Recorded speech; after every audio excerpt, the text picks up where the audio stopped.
Good morning and welcome to Zen Fits here in Blackstone, Virginia, the center of the world. But then you too are at the center of the world.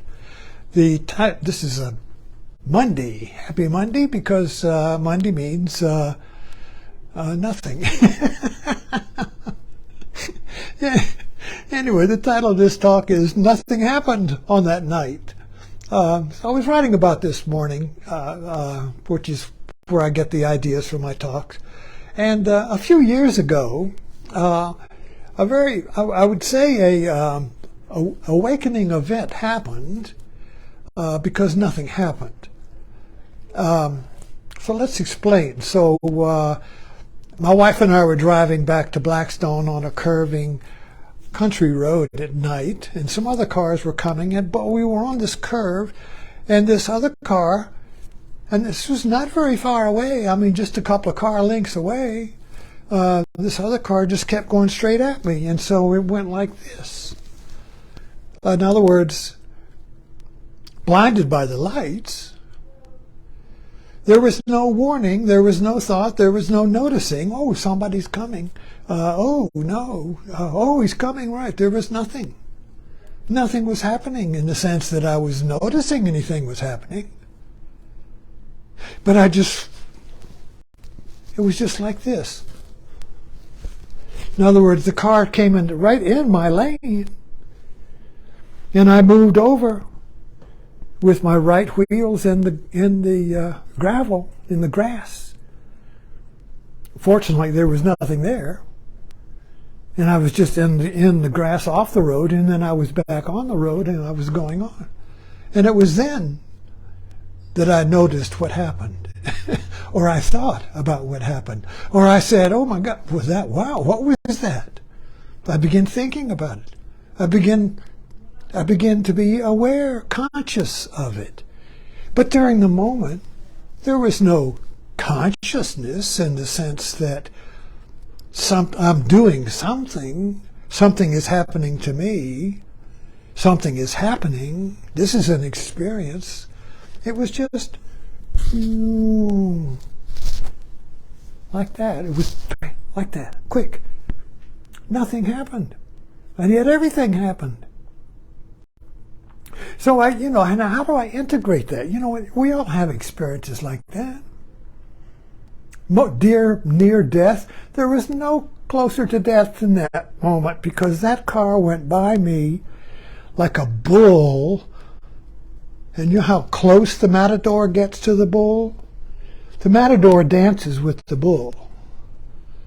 The matador moves as the bull. He's not thinking, oh, I'm going to do this when the bull does that. The matador is an art. The matador and the bull is an art, a dance. That's why the Spanish love it. It's beautiful in the sense that it's a dance between the man and the bull. But this was a dance between the man and the car. But the car went by me like a bull, and I just moved out of the way. As easy peasy, you see.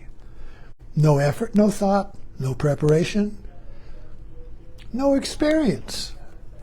Now afterwards, I could look back in the rearview mirror and say, wow, that was an experience. But during the moment, there was no experience. During the moment, there was nobody driving. I was not driving the car. The event, and it wasn't even an event. There was just the driving. It was just action. It was just a dance. And there was no cause and effect, in the sense that the car, my seeing the car, caused me to move. You see, that's cause and effect. Oh, here's the car. It's coming at me. I should move. So I respond, and I moved. There was no time for that.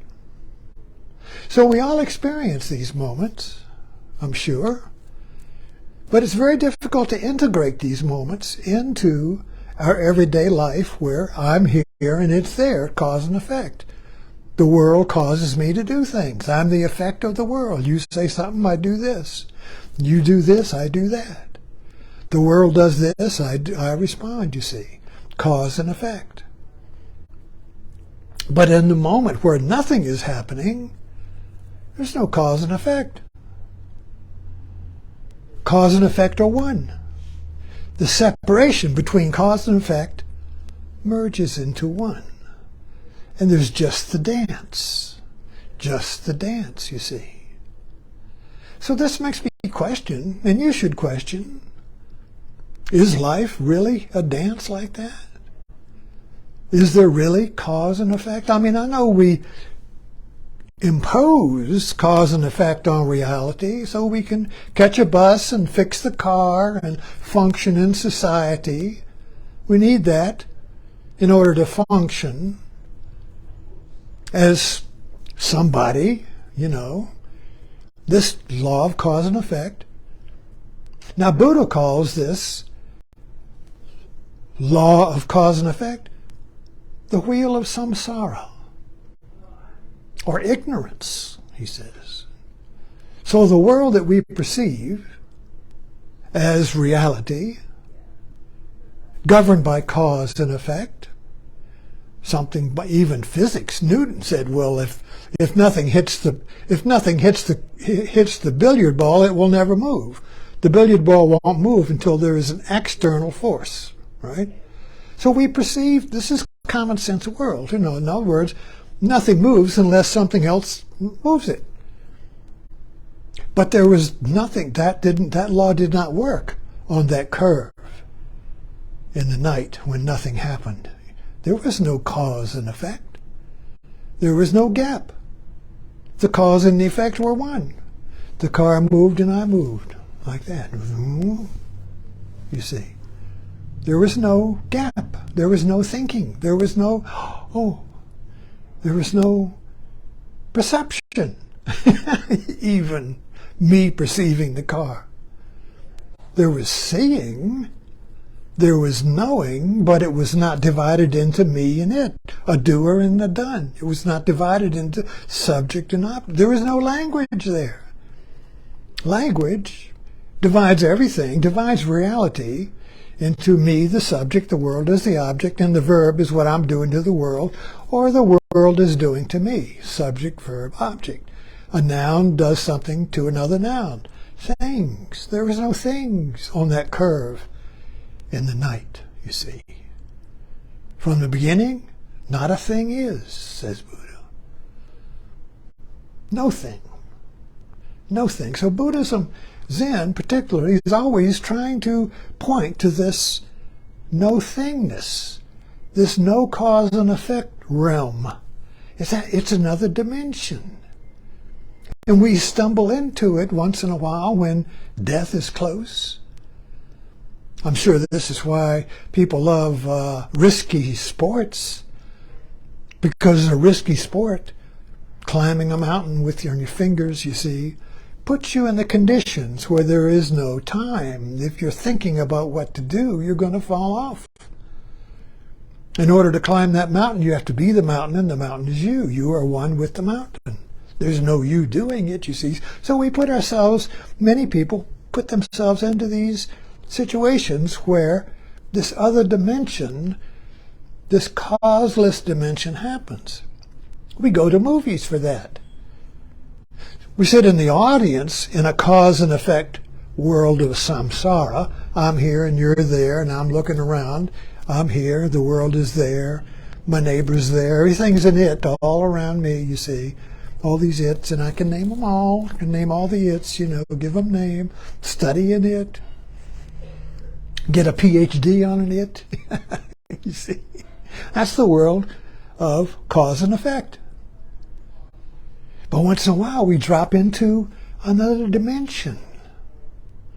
Another dimension. And it's, well, after you go through it, when you're in it, there's no fear. When you're in it, there is no wonder. It's not happening. But as soon as you're out of it, oh, then there's either fear. Oh my God, I could have been dead. Or wow, that was wonder. Let's do that again. You know, so there's either wow or oh my God, you know, the horror or the ecstasy. But during the moment, there's just nothing is happening. It's In other words, there is no thing doing anything to anything. There's no thingness. It's a verb. It's a dance. It's action. So when I question then, is this what reality really is? Which is the real?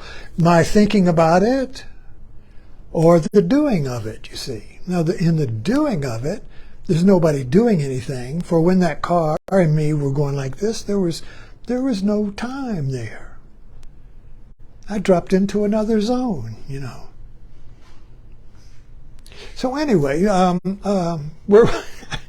I digress. I don't know if I digress here or not. So we started watching this Netflix thing, 1899, and it's all about dropping into another dimension. So I'm kind of like relating that to this account, or this moment out of time, say a moment out of time, or where nothing happened on that night, you see, as a window into the real. So it's this real, there is no cause and effect. Everything is happening. But we in our little minds with the self and with language, we superimpose cause and effect. We superimpose myself as a separate thing. We superimpose the idea of the world as a bunch of things. All this is superimposed upon this fundamental happening, you see. And once in a while, by accident in this case, sometimes by intention, doing risky sports, people in war, whenever death is close, we can drop into that other dimension. We can drop into nothing is happening on this night. Anyway, thanks for dropping in. This is a quickie.